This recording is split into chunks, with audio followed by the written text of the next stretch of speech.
brands should take note from musicians, because even when we think about Charli XCX's Brat and how huge that was last year and how the pop-ups weren't just enjoyable in person but everywhere on social, it's because it was so easy to identify with. All you had to do was wear a green t-shirt and all of a sudden you're part of the movement. Even if you're looking at the Cowboy Carter tour coverage, all you have to do is wear a cowboy hat and have a really fun outfit and you're part of the movement. So having something that people can see online and instantly identify with the brand, whether it's a color, whether it's an outfit, whether it's a mood, that is a way that I think brands should be looking.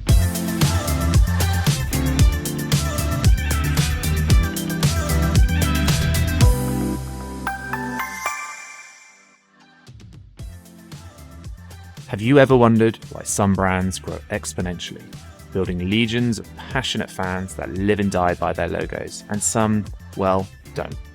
I do, all the time, and that's probably because I'm a massive brand nerd, but I believe there's a secret sauce at the core of every remarkable brand, a formula that sparks the growth of passionate communities of superfans, building a business and a reputation that will last for years to come.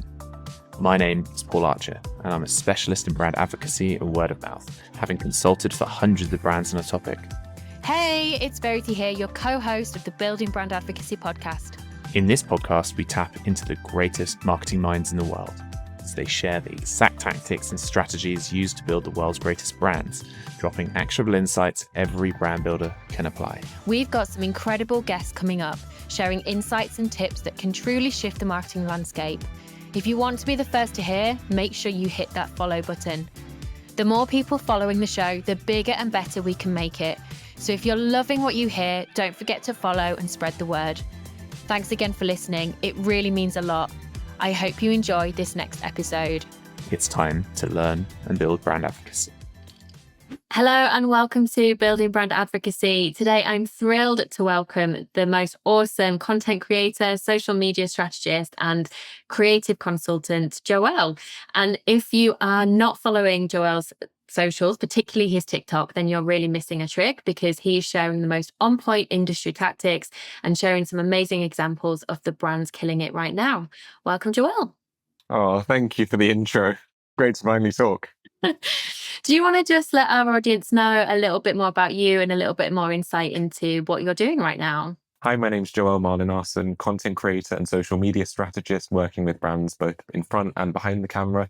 On my TikTok, I break down brands, marketing, what's viral, what's next. And behind the scenes, I work on social strategy, creative consulting, workshops, shooting and editing, mainly in fashion, food and celebrity, and have that insight both as a creator with my own platform and working with brands, both startups and legacy brands, on everything. I want to go straight into sort of like the experience economy, because it's been such a hot topic at the moment, rightly so. And recently you kind of like unpacked why brands are suddenly selling experiences and not just products on TikTok. If you were to describe that shift in one sentence, like how would you describe it? I feel like we're seeing a lack of third spaces. So that comes down to like big cities, nightclubs closing. We're seeing it in the UK and both outside. And people are really just looking for a new sense of belonging. And I feel like that's where brands, the right ones, are really honing in on that interest, where it's not just about selling a product, but a feeling, oh, I wish I was here, instead of, oh, I wish I had that thing. And I feel like in our current social media era, experiential events actually end up being boosted on social media. So in many ways, they work hand in hand. Having an event that people enjoy in person and then share online with their friends just becomes free PR for the brand. Yeah, exactly. And I suppose you've described like pop-ups and in-person activations as opportunities for brands to be really present rather than just seen. And I think, we are seeing this kind of like huge shift here. And I suppose is this where we're seeing like the brand buzz, where like when people are going to these in real life third spaces, is that where the brand buzz is happening more than online now, do you think?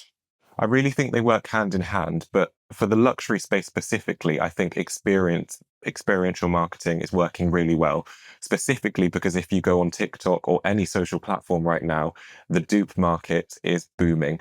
Hashtag dupe, I can't give you the number off by heart, but there are so many people that are duping products, buying dupe products, people that have the disposable income to buy the real Hermes bag or the real Baccarat Rouge. And now deprioritizing those expensive products, but still using that money on experiences. So that's why we're seeing brands like Jacquemus opening their beach clubs, and other brands giving people a feeling that they can share online and not necessarily a handbag that might be worn. It's something that's living on through material. Mm. Yeah, you're so right. I mean, there's I even saw I wish I could remember what it was now, but there's a report around all about like the dupe experience and like the whole culture of it now. It's just it's incredible how quickly these things kind of like just pop up and become like a big cultural thing. But anyway, I was going to ask, in terms of experience, what do you think is the one crucial element that really drives advocacy when it comes to experiences? I feel like having something that people can easily identify with is one way that you can sense a really great experience. So I think a lot of brands should take note from musicians, because even when we think about Charli XCX's Brat and how huge that was last year and how the pop-ups weren't just enjoyable in person, but everywhere on social, it's because it was so easy to identify with. All you had to do was wear a green t-shirt and all of a sudden you're part of the movement. Even if you're looking at the Cowboy Carter tour coverage, all you have to do is wear a cowboy hat and have a really fun outfit, and you're part of the movement. So having something that people can see online and instantly identify with the brand, whether it's a color, whether it's an outfit, whether it's a mood, that is a way that I think brands should be looking. And honestly, it's the musicians that are leading the way. Oh wow, I was not expecting you to say that, but it's yeah, I can really get that. I mean, obviously you talk a lot about like luxury brands. I'm going to go off piece a little bit, but for brands that are sort of like on a smaller scale, they don't have these budgets like the luxury brands. How like what would you say that how can they tap into some of these like cultural moments as well? Like if they were to think about, you know, the musicians like you've just said, or, you know, if they're looking at like how Loewe is doing stuff, like how do you think they can do this on a smaller scale when they don't have like say the budget and the resource to replicate some of these things? I think specifically for experiential marketing, brands that don't have a higher budget should think about creating small, enjoyable moments in people's daily life. So a lot of the pop-ups that I cover are around food. Again, it's such an inexpensive, debatable, inexpensive part of people's day that might necessarily bring them joy. So we're seeing this rise of pop-up cafes and the rise of the little treat culture. People are willing to spend that little bit extra on a cookie or a cake or a coffee just to bring a little bit of lightness to what's already quite a dark time that we're in. So engineering small moments of joy, whether that's a little treat that people can have with a product or a service that you're already providing. Mm. It's interesting how like food is so big right now. And like, I mean, I was at a talk the other week. I was at the Lead in New York, and there was a brand, and they were saying that they had a new collection, and it was around tomatoes or something like that. And then they sort of like, well, they had this creative session around what can they do with this new collection? How do we make this relatable? And they went straight to TikTok, and they found a Gen Z chef that was really popular on TikTok. And then they hosted like an in real life event that was all based around like sort of tomatoes and like cooking and all that stuff. And it was like one of the fastest selling collections that they've ever had. And I just think it was really interesting how they went straight to kind of like food, and like it's just a great example of how any brand can tap into something so small and quite niche. What do you think is next after food? Oh, that is an interesting one. I think if we go back to the root of this whole sensory marketing trend, food is one of the most profitable niches on socials because it's kind of something that people are always going to have to buy. And I think the reason why we saw brands like Hailey Bieber's Rhode really capitalize on food was because they were able to associate a need, like food that you need to survive, with something like a lip gloss, which you don't necessarily need to survive, but it's creating that connection within your mind, something that's irresistible. Now, obviously, we've seen so many other brands, not just in beauty, but in other verticals like fashion, using this same insight. And I do feel that it's being fatigued, but I feel the next thing is going to have that same insight, which is how can we associate something you don't necessarily need, i.e. a luxury, with something you do need. Interesting. Love that take. Okay, I'm going to shift slightly onto something that there's probably been said a lot, like the follower count is dead. And we're kind of in this, I suppose, era of like the slow death of the follower count. And, you know, you've argued already that the raw numbers are no longer a signal of influence. And again, when it comes to metrics, as particularly on socials, I know a lot of brands kind of get a bit like, what should we be tracking? And they're either tracking too much or not the right thing. You know, we've got in-platform metrics, we've got third-party metrics throwing data out there. What metric do you think brands should be tracking instead? And how can they uncover what this insight means for them? Well, the obvious answer would be engagement. But I think one thing brands aren't doing enough is checking comments to see if those same people are commenting across videos. So whether they have the time to do this or not, I think it's really important to check who is commenting on people's, if you're wanting to work with an influencer, do they get the same 20, 30 people that comment on everything? Because that's more of a sign of community than a follower count. And those people that are constantly cheering them on will ideally cheer the brand on or the partnership they do that comes forward. So yeah, and also the word community, I feel like is overused to such an extent that follower count and community are often confused.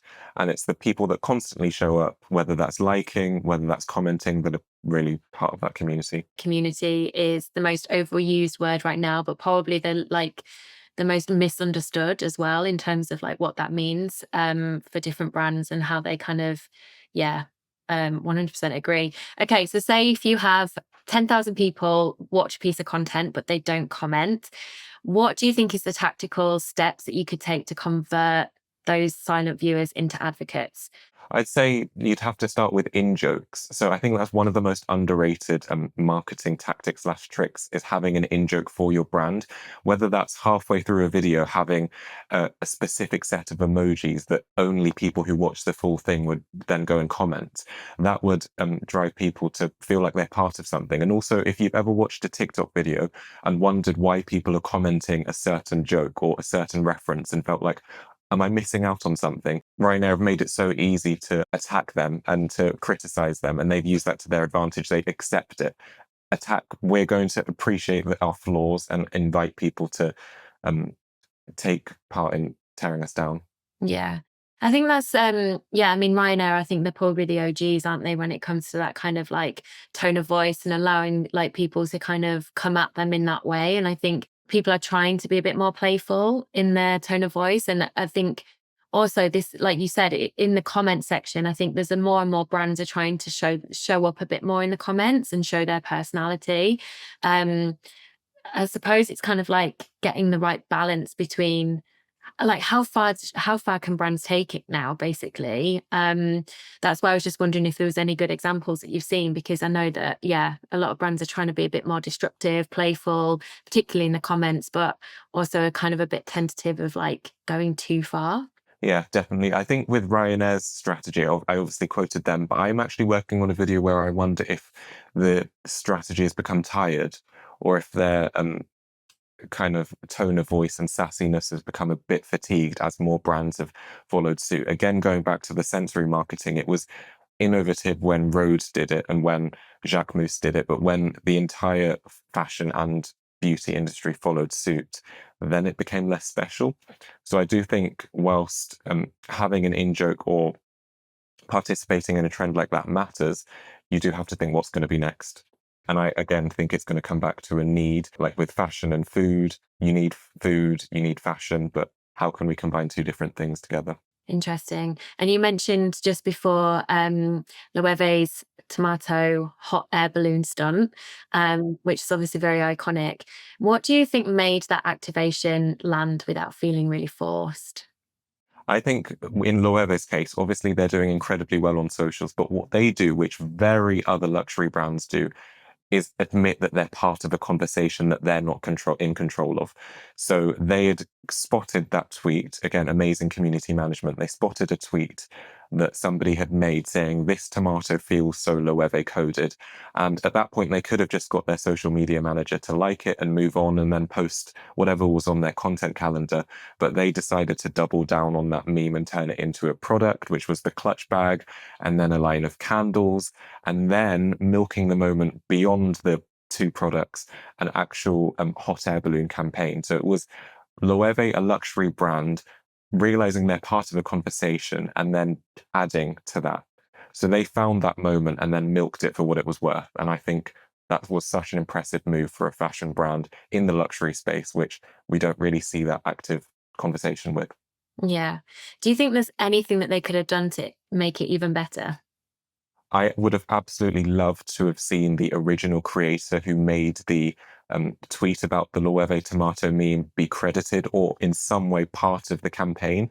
That would have been such a good idea to have this full circle moment where you're seeing the person that technically made this opportunity for Loewe be a part of the final product and whatever that looked like. Obviously, we don't know what happened behind the scenes. Maybe they couldn't track down who it was, but I think that would have been so cool to have that co-creation scene. How do you think brands can anticipate or encourage these cultural inflection points rather than sort of just settling for reactions?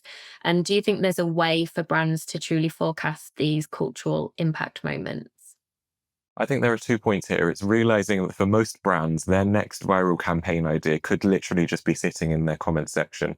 So with Loewe, that was the tweets that they had been tagged in. And for others, it might be a comment that they've already liked and then just moved forward from. And I also think the reason why the Loewe tomato campaign works so well is it was this combination of high culture and low. We never really associate tomatoes with something that's luxurious, but in many ways it just works. And I'm seeing this pattern across multiple different brand partnerships where it's like Ben and Jerry's partnering with Nike, Dove partnering with Chamberlain Coffee. I'm going to just shift the gear slightly again and talk about employee generated content because I think a lot of brands now are trying to tap into EGC. And you've called out ownership and fairness in employee generated content campaigns and spotlighted how 9-to-5 influencers can also operate as great brand advocates. So how can brands set up EGC so it's culturally resonant and fair? I think there are so many points to this, and employee generated content, whilst obviously really cost efficient for the brand, can have a lot of ethical, moral issues. I think one that's really important is to have a variety of voices. So making sure that if you are featuring employees in your content, that you aren't just using one or two and then essentially treating them as favorites, and making sure that it's very clear the scope of work. Oftentimes, if you're an employee, let's say working at a coffee shop, and your social media manager wants you to be in content, that's another piece of work on top of your actual job. So having it very clear what the scope of work is there a regular time for shooting so that you know this is where I'm going to be shooting and these are the boundaries, and also setting performance rewards. Often inadvertently, these employees become influencers in their own right and may even end up getting agents or just flying solo.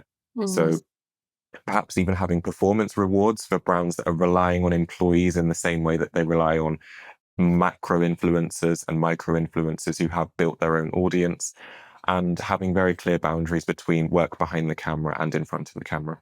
For brands that want to obviously leverage and utilize employee generated content, like how do they kind of recognize the right people to do it?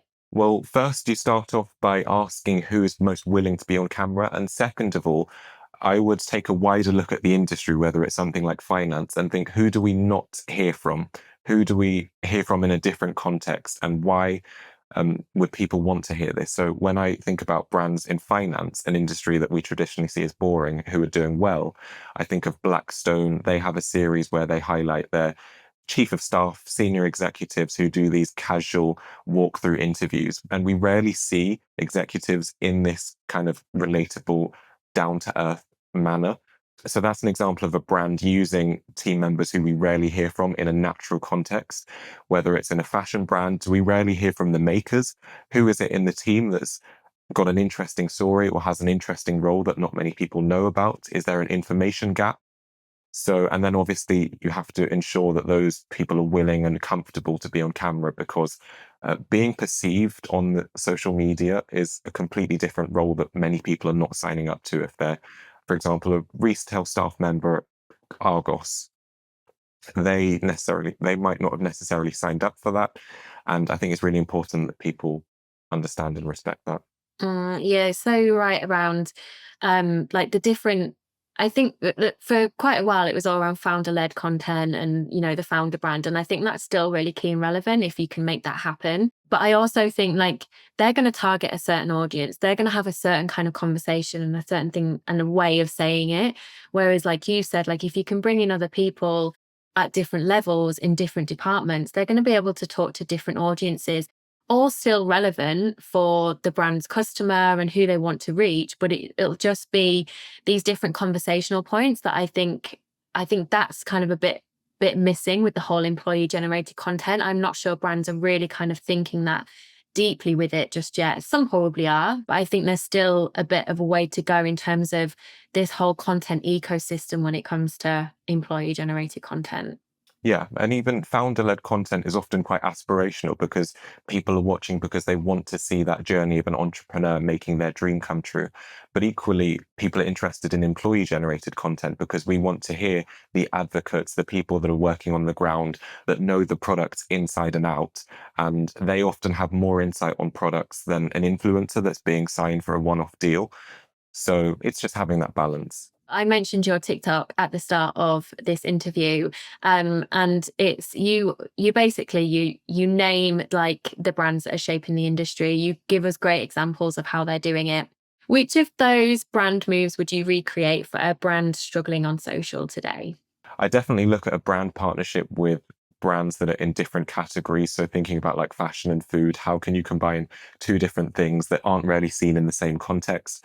I have shared on my socials this idea of the absurdity then, which is when two completely different things combine, seem absurd, but in our era of social media scrolling, just capture your attention. Like with Chamberlain Coffee and Dove, you don't necessarily associate those two things together, and Dove and Crumble. We'd never associate a legacy cosmetics and beauty brand with a new and quirky cookie brand. I would try and think about something like that, how you can make the brand show up in an unconventional context. Yeah, I think you're so right in terms of like brands thinking outside the box and not, you know, thinking about, I loved what you said about it, you know, it feeling, what were the words? Uncomfortable, different, but Weird it's, but works. Yeah. yeah, weird but works. That's great. And I think, you know, we've got, you know, there's so many brands now that are starting to think like, who would be unconventional for us to work with? And that's when we're really starting to see those great partnerships come together. To totally agree on that. When we look at the luxury side, those viral partnerships like our favorite bus auntie Bemi Orajugun with Jacquemus, that's just something that nobody could have really predicted. So it's about creating shock, surprise, and also understanding where the attention is. If you were to replace one of these resonant brands with a legacy brand, what fresh play would you challenge them to try? I would challenge more brands to create their own signature social series. So instead of thinking about each video as just one and done, okay, that's done, let's just move on to the next thing, thinking about how you can keep people hooked and engaged and coming back for episode 1, 2, and 3. We're seeing brands like Argos doing this now. Alexis Bittar were one of the kind of early adopters in luxury jewelry that did it. But I think this could apply at least right now for so many other brands. Yeah, I mean, I'm seeing that everywhere. Even on like we interviewed YouTube strategist from JD Sports, and she was saying about like content series. You know, we need to think about social now like Netflix. Like we want to binge watch things all the time. So yeah, definitely agree with that. And I'm trying to think of a content series that we can do. So let us know in the comments what we can do. Think about it like a TV show. What would you tune in for? Exactly. You're obviously both a creator and a strategist, and you're watching creator brand dynamics like evolve in real time. What do you think is a quiet shift in that relationship that most brands are kind of like sleepwalking past right now? I think going back to the point about EGC, many brands might see employees with their own platform as a threat, whereas especially if they have their own platform working in social, they can be quite advantageous for the brand because they can test ideas in real time on their own socials. They have the insight both as a creator and as somebody who works with brands behind the scenes. So this relationship between the employee who has their own profile and can oftentimes attract more views than the brand is evolving. But I don't think brands should be threatened by that. In fact, it can be a real advantage for everyone. And I want to ask about something that I've never talked about this on the podcast before, but the silver economy, maybe because I'm fast approaching that era myself. But obviously it's gaining traction, and rightly so. Like, obviously creators, individuals over 50. How do you think these brands should rethink their casting and storytelling to include this generation? And, you know, it is historically overlooked. You know, I follow, you know, certain people of this age, and they're actually really angry that they're misrepresented in this industry. And again, I think that's rightly so. But yeah, how do you think brands should be rethinking this when it comes to their storytelling and who they're working with? I'm loving seeing the shift of the silver economy and over 50s influencers. I think it's brilliant. But when we look at the stats, it's boomers in our current economy that are feeling the weight of the recession less. So they're the ones with the most disposable income. Thus, brands need to be marketing to them. However, I think over 50s influencers have a unique persuasion because they're aspirational. They have wonderful life stories that they can share. They're carefree. We look at an over 50s influencers like London's Bus Auntie and think, she's so carefree. I would like to be her when I'm older. So that's a way that brands can tap into aspiration. And I think brands are now having to be more diverse and more careful about how they cast, because it's not just about speaking to Gen Z with Gen Z voices, but speaking to Gen Z through other voices, whether that's a boomer who has more authority and more experience, and people look to them for different reasons. And I just want to ask, what's the one thing people get wrong about brand advocacy? It's definitely assuming that advocacy can be tracked at all times. Oftentimes it's like PR, it's behind the scenes, it's somebody recommending a product or a brand in conversation at a dinner. It's not always going to be visible, and dark social is real. Awesome. This has been great. Thank you so much for chatting with us today. If anyone wanted to find you, where's the best place? You can find me on TikTok at Coldest Joel. I'm also on Instagram at Coldest Joel, and on LinkedIn you can find me Joel Marlinarson. Awesome. Thank you so much. Thank you. That was another episode of Building Brand Advocacy, the world's top brand building podcast. To find out more about building brand advocacy and how this podcast is part of a bigger plan for our brand building cookbook, then make sure to search for Building Brand Advocacy in Apple Podcasts, Spotify, and Google Podcasts, or anywhere else that podcasts are found, and make sure that you click subscribe so you don't miss any future episodes. Thanks to Duel for sponsoring. To find out more, go to www.duel.tech, that's duel.tech. And on behalf of the team here at Building Brand Advocacy, thanks for listening.